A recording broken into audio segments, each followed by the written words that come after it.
অষ্টপ্রহর, 24 প্রহর, 48 প্রহর, 72 প্রহর, কত সব বড় বড় কীর্তন সব হয়। লক্ষ লক্ষ লোক প্রসাদ পায়, লক্ষ লক্ষ ভক্ত। কিন্তু ভক্ত চিনব কি করে? ভক্তের তো একটু চিহ্ন কিছু থাকতে হবে না? বিবাহ হলে মেয়েদের একটা পরিবর্তন হয় না? শাঁখা দেখা যায়, সিঁদুর দেখা যায়, মাথায় একটু ঘন্টা টমটা দেখা যায়। কিন্তু ভক্ত লোক হলে তো গলায় একটু মালা থাকবে, তিলক থাকবে, হাতে একটু কারো কারো হাতে বা জপমালা থাকবে। তিলক তো কারো দেখছি না। গলায় মালা টালা কি সকলের আছে? কিছু লোকের আছে। কিন্তু মেদিনীপুর তো বাংলার মধ্যে সর্বশ্রেষ্ঠ জায়গা, যেখানে হরিনামের প্রচার, ভগবানের কথা সব থেকে বেশি শোনা যায়। খুদ বৃন্দাবনে তো এত শোনা যায় না, এত দেখা যায় না যতটাই মেদিনীপুরে দেখা যায়। সেইখানটা কপালে তিলক নেই কেন কারো? এরকম মরুভূমি হলে হবে কেন? আমি তো আশ্চর্য হয়ে যাচ্ছি। কি গো প্রচারক মশাই, তোমার এলাকা, তুমি এসব কেন দেখো না? তাহলে আমাদের আগে একটু তো বহির্বাসটা ঠিক রাখাবে না? প্রায় জায়গায় মা বাবারা দেখা যায় এসে কমপ্লেন করে, আমার ছেলেটা কথা শোনে না। উত্তর দিকে যেতে বললে দক্ষিণ দিকে যায়, পূর্ব দিকে যেতে বললে পশ্চিম দিকে যায়, যেটা না করতে বলবো তাই করবে। কি করা যায়? বা কি করা যায়? আপনি বুনো ওলের চাষ করেছেন, সেখানে ফুলকপি হবে, শাক আলু হবে, এসব আশা করলে তো হবে না। যেমন চাষ করেছেন তেমনি মায়ের শিক্ষা আগে হলে শিশু শেখে মায়ের কোলে। সর্বশিক্ষা অভিযানে দেয়ালের গায়ে সব লেখা দেখা যায়, তাই না? তা মা বাবাদের শিক্ষাটা তো হতে হবে, তবে তো ছেলেপুলে শিখবে, তারপরে তার পরবর্তী প্রজন্মে তারা শিখবে। কথা অনেক আছে। একেবারে এক লাফে নিত্যানন্দের কাছে গেলে তো কিছুই বুঝতে পারবেন না। একটু তাই নিত্যানন্দটাকে তাই তো চিনলাম না। তাহলে আগামী প্রজন্ম কি হবে? আমাদেরকে সেই দিকে এগোতে হবে। তারপরে আরো অনেক শিক্ষা আছে আমাদের প্রাথমিক, একেবারে কেজি 1, কেজি 2, একেবারে শিশু ক্লাসের শিক্ষা যেগুলো। এই যে আপনারা শ্রাদ্ধ ক্রিয়া আদি করেন মা বাবার, কিভাবে শ্রাদ্ধ করতে হয়? বেশ বেশি করে মাছ মাংস জোগাড় করে তবে শ্রাদ্ধ করতে হয়, তাই তো? হ্যাঁ, সবাই তাতে খুব রাজি হয়। আপনারা তো পদ দেখেছেন না, যারা আমরা কখনো ওই সব পদ দেখাই না। ব্রাহ্মণরা ব্রাহ্মণ কি আমাদের দলের লোক নাকি? যাই হোক, ব্রাহ্মণ আমাদের দলের লোক? আমরা তো ব্রাহ্মণ বৈষ্ণবদের ইয়ে করি। আবার ব্রাহ্মণ শিখাবার বৈষ্ণবকে জুড়ে দিলেন কেন? হয় ব্রাহ্মণ আলাদা করুন, না বৈষ্ণব আলাদা করুন। হ্যাঁ, এই একটা কাজের কথা বলেছে, অজানা থেকে। এখন আপনারা ধীরে ধীরে জানছেন, এখন এগুলো সতর্ক হয়ে যান। শাস্ত্রে বলছে শুনুন, পদ্মপুরাণে কতগুলো শুনে রাখুন। নিত্যানন্দর কথা তো বলবো, কিন্তু নিত্যানন্দকে তো চিনবেনই না আগে গোড়া না চিনতে পারলে। পুরুষগণের পারলৌকিক কার্য, সেখানে আমিষ দ্রব্যাদি ব্যবহার করে তাদের পিতৃপুরুষগণ প্রেত লোকে গতি হয় এবং মলমূত্র গ্রহণ করে থাকে। তারা আর ভগবত ধামে পায় না, স্বর্গ তো দূরের কথা, ভগবান ধাম তো দূরের কথা, স্বর্গ পর্যন্ত যেতে পারে না। এই প্রেত লোকে ঘোরাঘুরি করে অধোগতি প্রাপ্ত হয়। আমার কথা নয়, পদ্মপুরাণের কথা। যে পিতৃপুরুষগণের কার্যেতে সব মাছ মাংস দেওয়ার প্রথা, এগুলো কুপ্রথা। এই প্রথাগুলো যা বলেছেন আপনি ব্রাহ্মণেরা ওইটা চালিয়ে রেখেছে। কিন্তু এখন তো চোখ কান খুলেছে, এখন ভাগবত কথা শুনছেন। ওইসব অসৎসঙ্গ বর্জন করুন, করে এখন আপনারা সোজা পথে চলার চেষ্টা করুন। দৈনন্দিন জীবনটা একটু সাজিয়ে নিন। ভুল যা হয়ে গেছে গেছে। 4টে কাজ মিনিমাম, কমসে কম সকাল সন্ধে বৌমাদের বলুন একটু ঠাকুর ঘরে ধূপ ধুনা দাও, তুলসীতে ধূপ ধুনা দাও, একটু পরিক্রমা করো, 4টে বার করে পরিক্রমা করো, 4বার পরিক্রমা করা, সকালে 4বার, বিকালে সন্ধ্যায় 4বার, আর একটু ধূপ দীপ দেওয়া। এটা একাদশী ব্রতটা পালন করা, ঠাকুরকে ভোগ দিয়ে প্রসাদ পাওয়া, আর গুরুদেবের দেওয়া হরিনাম সে মালাটা জপ করা, মাত্র 4টি কাজ। আর আপনাদের ছেলে মেয়ে, ঘর সংসার, জমি জায়গা, চাকরি বাকরি, ব্যবসা বাণিজ্য সব নিয়ে থাকেন, আপত্তি নেই, কিন্তু ঠিক লাইন ধরে তো চলতে হবে। রাস্তায় চলতে কারো নিষেধ নাই, রাস্তায় সবাই চলবে, কিন্তু রাস্তায় চলার যে নিয়ম সেটা এড়িয়ে গেলে তো আমাকে জেলে চলে যেতে হবে।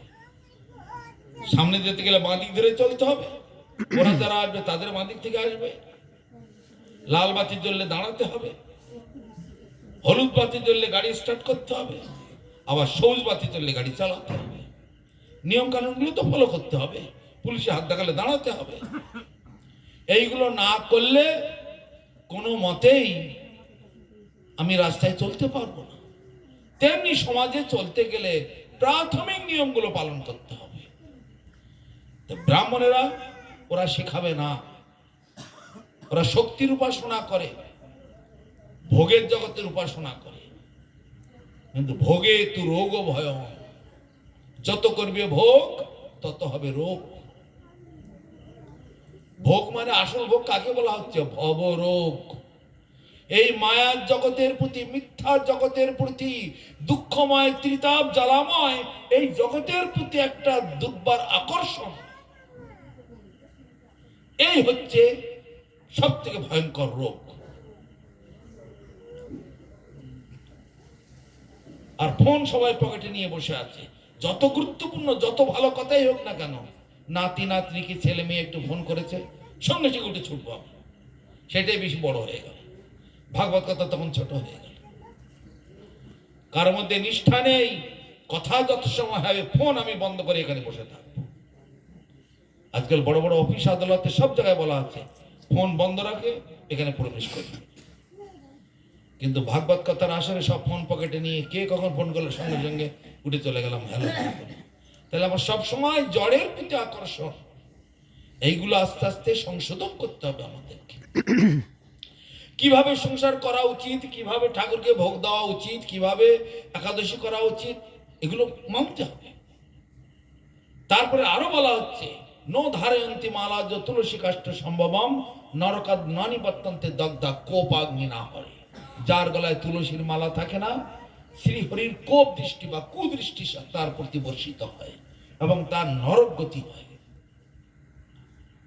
ব্রাহ্মণেরা এগুলো কখনোই বলবে না, তাহলে তাদের কথা আমরা শুনতে যাবো কেন? আর তাদের দলে বেশিরভাগ লোকই সমর্থন করবে, কেননা কোনো ভোগের জগৎটা, আর যত করবে ভোগ তত হবে রোগ, এই ভবরোগ, ভব সংসারের প্রতি আসক্তি বেড়ে যাবে। তাহলে আমার আত্মকল্যাণ আর কোথায় হলো? তাহলে ব্রাহ্মণ দিয়ে তো আপনার কাজ হলো না। শাস্ত্রেতে যেভাবে ব্রাহ্মণের কথা বর্ণনা করা আছে, সম দম তপস্যা কত রকমের, সেসব কোনো কিছুই নেই এখন ব্রাহ্মণদের মধ্যে। কলিতে ব্রাহ্মণ ভ্রষ্ট, তাহলে তাদের কথা শুনে আর আমার কি হবে? তারা কোনোদিন একাদশী করবে না, তারা গলায় মালা পরবে না, তিলক করবে না, হরিনাম করবে না, তারা কোনো কিছু করবে না। শাস্ত্রে বলা হচ্ছে তারা গোমাংস ভক্ষণ করে। বলুন, এত বড় পাপের কথা শাস্ত্রে লেখা হয়েছে। একাদশীতে পঞ্চশস্য গ্রহণ করলে গোমাংস ভক্ষণ করার সমান পাপ হয়, আর সেই পাপের ফলে যবন গৃহে গতি হয়। কিন্তু মানুষ এখান দিয়ে 16 কান্দি বের করে দিল, মানে না পরশু দিন একাদশী গেল, তার আগে দিন বেঁধে গেল। এগুলো আমাদের মানতে হবে। তার জন্যই মহাপ্রভু জগতের অবস্থা দেখে, মহাপ্রভু নিত্যানন্দ প্রভু পঞ্চতত্ত্বগণ গোলক বৃন্দাবন থেকে নেমে এসেছেন। শ্রীকৃষ্ণ চৈতন্য রাধা কৃষ্ণ নহে অন্য। শ্রীকৃষ্ণ চৈতন্য প্রভু জীবে দয়া করি সপার্ষদ স্বীয় ধাম সহ অবতরী। তাহলে ভগবান কৃষ্ণচন্দ্র তার নাম ধাম রূপ গুণ লীলা পরিকর বৈশিষ্ট্য সব কিছু নিয়ে সেই গোলক বৃন্দাবন থেকে এখানে নেমে এসেছেন। নেমে এসে কলিজীবের এই দুর্দশা দেখে, কলিজীবের এই যে দুর্ভাগ্যবশত কলিজীবের এই যে দুর্দশা, এইটা দেখে ভগবান আর থাকতে পারলেন না, তিনি নেমে এলেন। আপনি আসরি ধর্ম জীবের শিখায়, আপনি না চরিলে শিখানো না যায়। তাই নিজে ভক্ত হলেন, ভক্ত সেজেছেন, সেজে দাঁড়ে দাঁড়ে হরি নিজে স্বয়ং ভগবান, তিনি ভক্ত সেজে লোককে শিক্ষা দিচ্ছেন। এত বড় ভাগ্য এই বাঙালিদের, এত বড় ভারতবর্ষ তথা এত বড় পৃথিবী, কোথাও তিনি গেলেন না এই কলিযুগেতে। কোথায়? নদিয়াতে, বাঙালির ঘরে। সেই বাঙালিরা এমন দুর্লভ সম্পত্তি থেকে বঞ্চিত হচ্ছে। ব্রাহ্মণ ঘরে জন্মগ্রহণ করেছিল। কি বলছেন? ব্রাহ্মণ ঘরে জন্ম করেছিলেন তো মহাপ্রভু। বুঝতে পারলাম না। ব্রাহ্মণ ঘরে জন্মগ্রহণ করেছিলেন। হ্যাঁ, ব্রাহ্মণকে তো তা আপনি যে বলছেন ব্রাহ্মণ। ঠিক আছে, ব্রাহ্মণ কথা শুনবে, কথা আমার শেষ করতে দিয়ে। আহা, কলিতে ব্রাহ্মণ ভ্রষ্ট, তাই বলে 100 জনের মধ্যে 100 জন নয়। বেশিরভাগ ক্ষেত্রে শুদ্ধ ব্রাহ্মণ কালক্রমে ক্ষয় হয়ে গেছে। শুধু ব্রাহ্মণ ঘরে জন্মগ্রহণ শুধু নয়, যত পরিক্রমা করেছেন সারা ভারতবর্ষ, বিশেষ বিশেষ ভক্ত ব্রাহ্মণ, ভক্তিমান ব্রাহ্মণ যারা শুদ্ধ ব্রাহ্মণ, তাদের ঘরেতে প্রসাদ গ্রহণ করেছে, ভিক্ষা গ্রহণ করেছে। সব জায়গায় নয়, তিনি অন্তর্যামী, তিনি সব জানতেন। কোথায় কোথায় শুদ্ধ ভক্ত আছে, তাদের ঘরেতে গিয়ে প্রসাদ পেতেন, আর সব জায়গায় পেতেন না। কলিযুগীতে ব্রাহ্মণ ভ্রষ্ট, তার মানে 100 ভাগের মধ্যে 99 জন, 99.5 জনই ভ্রষ্ট। যদি বলা হয় এখানে সব লোক নাস্তিক, তাহলে কি সবাই নাস্তিক হবে? অত 90 জন নাস্তিক, 10 জন তো ভালো হবে নিশ্চয়ই। সেই রকম ব্রাহ্মণের ঘরটা কেন? আবার কি কলির শেষেও আবার ব্রাহ্মণের ঘরেই ভগবান আসবেন? কলির শেষেতে এক বর্ণ হইবে যবন। কেননা এই কলিযুগেতে সারা পৃথিবীর মানুষ আর কেউ হিন্দু খ্রিস্টান বৌদ্ধ কিচ্ছু থাকবে না, সব যবন হয়ে যাবে, মুসলমান হয়ে যাবে। কেন? এখন থেকে তারা মুসলমান হওয়ার জন্য এগোচ্ছে সব ছেলে মেয়েরা, আর মা বাবারা সেই দিকে সহযোগিতা করে যাচ্ছে, সপরিবারে সেই দিকে এগোচ্ছে। কলি শেষে গিয়ে সব যবন হয়ে যাবে, তখন মহাপ্রভু নিজে আবার অবতীর্ণ হবেন।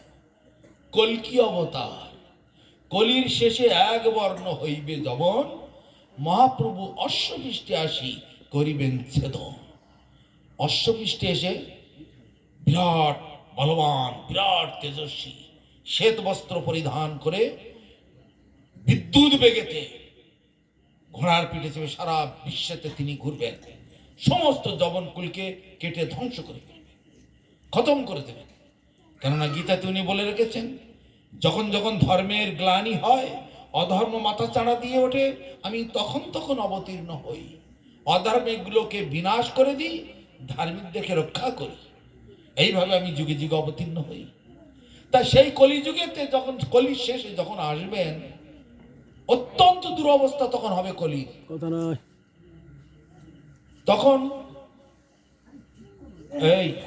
তখন কলিযুগে জীবের আয়ু থাকবে শেষকালেতে এই 8, 10, 12-র মধ্যে, এর বেশি আর হবে না। হ্যাঁ, কলির আয়ু 4,32,000 বছর, সবে 5,500 বছর হয়েছে, এখনো 4,26,000 বছর বাকি আছে। সেই সময় হবে আপনার কল্কি অবতার। সে সময় জীবের পরিস্থিতি কেমন থাকবে? মানুষের কোন টাকার ছেলে, কোন টাকার মেয়ে, কোন টাকার স্ত্রী পুত্র, এসব কোনো বিচার থাকবে না, ঘরে সব সমান হয়ে যাবে, একেবারে পশু পক্ষীর মতো। উচ্চতা এরকম থাকবে না, ওই 1.5 ফুট 2 ফুটের মধ্যে হাইট হবে মানুষের। এখন তো 50-60 বাড়ছে, কলির আয়ু 100 বছর, তবে এখন ওই টেনে টেনে 50-60 করে যাচ্ছে। আর কলির শেষে গিয়ে ওই 8, 10, 11-র মধ্যে শেষ। 5 বছরে মেয়েরা মা হবে, 6 বছর 7 বছরে ছেলেরা বাবা হবে, 10 বছরে চুল পেকে যাবে, দাঁত পড়ে যাবে, 12 বছরে বুড়ো হবে, 13 বছরে মরে যাবে। কলির শেষে এইরকম দুরবস্থা হবে, ভয়ঙ্কর অবস্থা বলা হয়েছে। ভগবান তখন কল্কি অবতার নেবেন কোথায়? উত্তরপ্রদেশের সম্বলপুর। ফেসবুকে যেখানে দেখছেন সম্বলপুরে সেই হিন্দু মুসলমানের লড়াই, সেই সম্বলপুরেতেই আবির্ভূত হবেন। আগের থেকে বলা হয়ে গেছে সমস্ত শাস্ত্রেতে।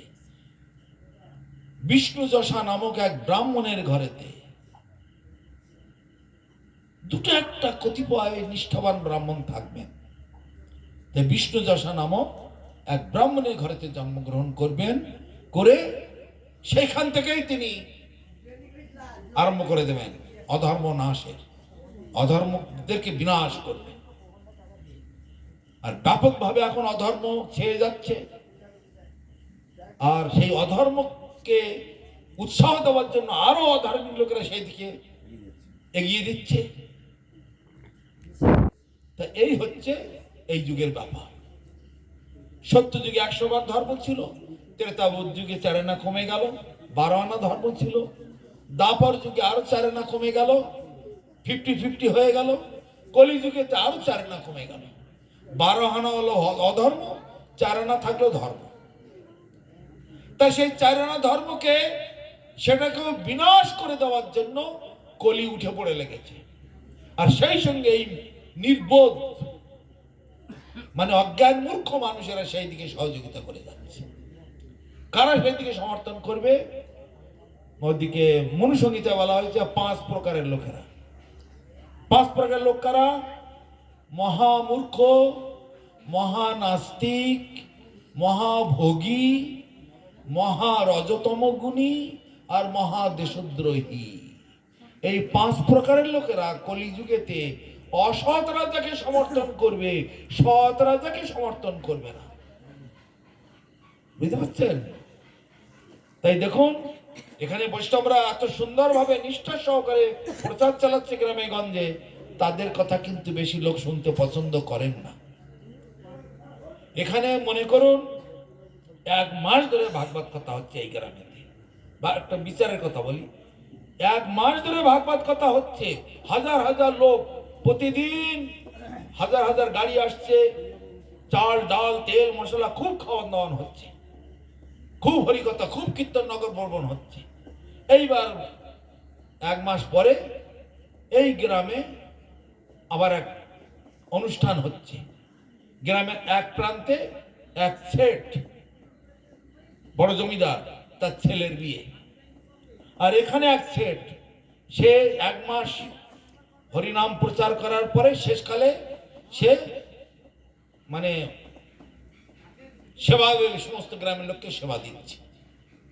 1 মাসের পরে আরো ভালো করে দান দক্ষিণা দিয়ে ভালো করে আরো সেবা দেবে একই দিনে। আর সেই গ্রামের আরেক প্রান্তে আরেক শেঠ তার ছেলের বিয়ে উপলক্ষে ব্যাপকভাবে খাওয়া দাওয়ার ব্যবস্থা করেছে। বলুন 1 মাস ভাগবত কথা শোনার পরে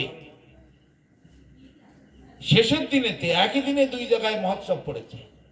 গ্রামের এই প্রান্তে বৈষ্ণবদের বাড়িতে, আর ও পারেতে গ্রামের ওই প্রান্তে বিয়ের আসর। বিয়ের বাড়ির খাবার দাবার যা হয় সেটা জানেন। আর এখানে সাধুর বাড়ির খাবার দাবার। বলুন কোন জায়গায় লোক বেশি হবে? কেন 1 মাস হরিকথা শুনলেন? হ্যাঁ, 1 মাস ভাগবত কথা শুনেছেন, 1 মাস নগর পরিক্রমা, 1 মাস প্রসাদ খাচ্ছেন, তো এখানে ছেড়ে ওখানে কেন? তাহলে এবার দোষটা কার? কলিকে শুধু দই দিলে তো হবে না। কলিযুগে এটা হবে অগ্রিম, এটা মহাজনেরা দিব্য দৃষ্টিতে দেখতে পাচ্ছে। কিন্তু আপনার আত্মা তো আর কলির দাস নয়, জীব নিত্য কৃষ্ণ দাস। আমরা কৃষ্ণের দাস, আমরা গুরুর দাস, আমরা বৈষ্ণবের দাস, আমরা ভক্তের দাস। আমরা তো কলির দাস নই। মহাজনেরা দিব্য দৃষ্টিতে দেখছেন কলিযুগটা কেমন হবে, সেইটা দেখে তারা বিচার করে গ্রন্থ লিখেছেন।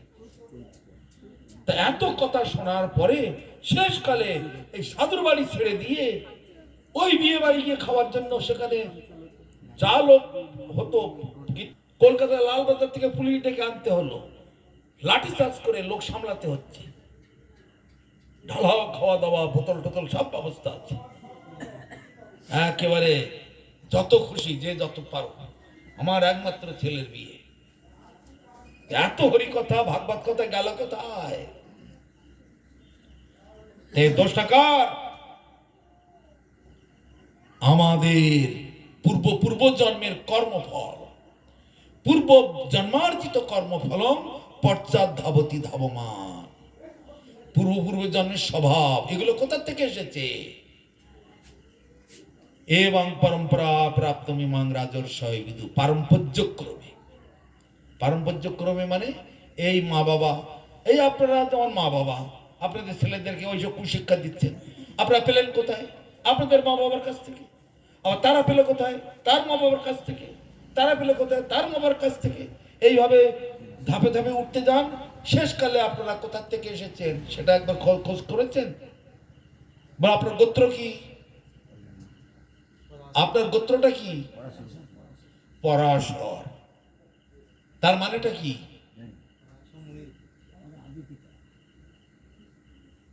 তা পরাশর গোত্র মানেটা কি? কাশ্যপ গোত্র মানেটা কি? ভরদ্বাজ গোত্র মানে কি? আলিমন গোত্র মানে কি? এগুলো সব হচ্ছে ব্রহ্মার পুত্র। ব্রহ্মা যখন সৃষ্টি করার দায়িত্ব পেলেন তখন সকলের কাছে দায়িত্ব ভাগ করে দিলেন ছেলেপুলের কাছে। এই তুমি একটা ডাল সম্প্রদায় চালাও, তুমি একটা দল চালাও, তুমি একটা ব্রাঞ্চ চালাও, তুমি একটা এইভাবে চালাও। তা ব্রহ্মার পুত্রগণ তারা সব এক একটা লাইন নিয়ে চালাতে লাগে, কিন্তু তারা সব কিন্তু বলেছিল যেগুলো আমি এখন বলছি, নিত্য দাস হচ্ছে ভগবানের আমরা সবাই। তারা কিন্তু মদ মাংস শেখায়নি, তারা কিন্তু আমিষ সেসব শেখায়নি। আমিষ নিরামিষ বলে কিছু হয় না। ভগবানকে ভোগ দিয়ে প্রসাদ খাও, আমরা হচ্ছে বিঘোষাসী, প্রসাদ ভোজি। অপ্রসাদ আমরা ভোজি নই।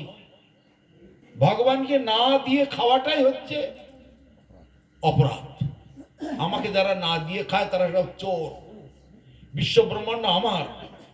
আমাদের ওই কশ্যপ ঋষি, পরাশর ঋষি, ভরদ্বাজ ঋষি, আলিমন ঋষি সবাই কিন্তু এইভাবে আমাদের শিখিয়েছে। কিন্তু কালক্রমে আমাদের নিজেরাই অন্যায়টাকে স্বীকার করেছি, ন্যায়টাকে ছেড়ে দিয়েছি।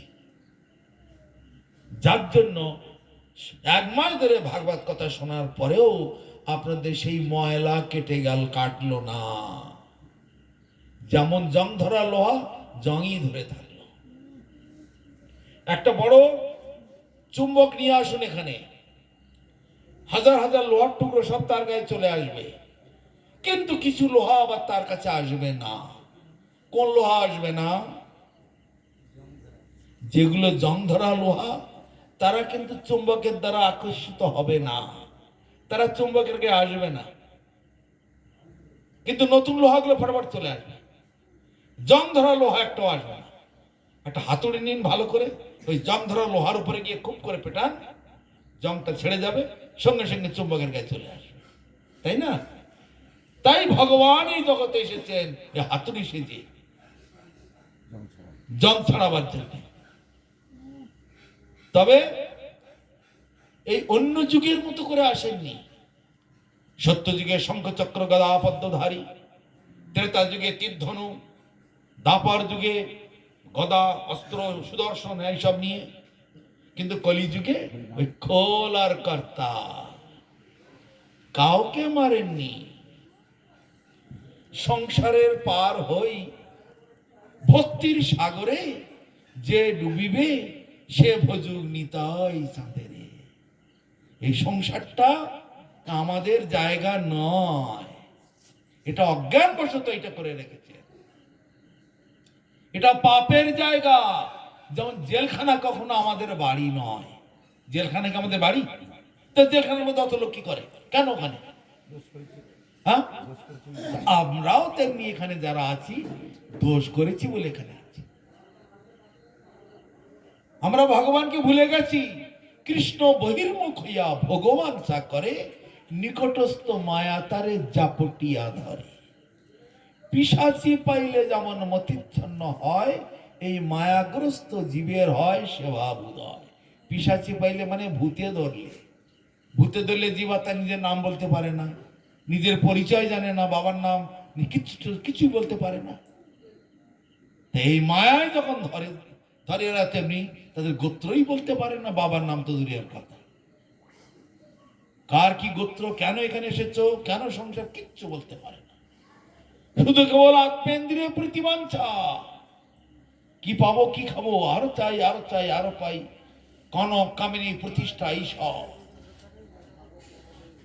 এইগুলোর দ্বারা কোনোদিন সুখ হবে না, দুঃখ পাবে। এই সংসার মানে দুঃখালয়ম, মানে দুঃখের আলয়।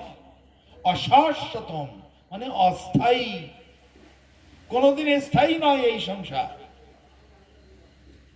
ন কিঞ্চিদত্র শাশ্বতম অস্তি, এখানে কোনো কিছু, একটা সুচ কি একটা সেফটি পিন, একটা ধুলিকোনা, সেও পর্যন্ত এখানকার স্থায়ী নয়। সব এই আছে তো এই নেই। তবে এর পেছনে কেন এত থাকা যাক? ছেলে মেয়ে একটু বড় হতে না হতেই মা বাবা খুব আনন্দ করতে লাগলো, বিয়ে বাড়ি যাবো, ভালো জামাই আসবে, কি ভালো আমি বৌমা আনবো, সে স্বপ্ন দেখতে লাগলো, সুখ ভোগের চিন্তা। সংসার নির্বাহ করি যাব আমি বৃন্দাবন, ঋণত্রয় সদিবারে করিতেছি সুযতন। ই আশার নহে প্রয়োজন, এমন দুরাশা বসে, যাবে প্রাণ অবশেষে, না হইবে দীনবন্ধুর চরণ সেবন। যদি সুনিত্য সম্বল চাও, সদা হরিগুণ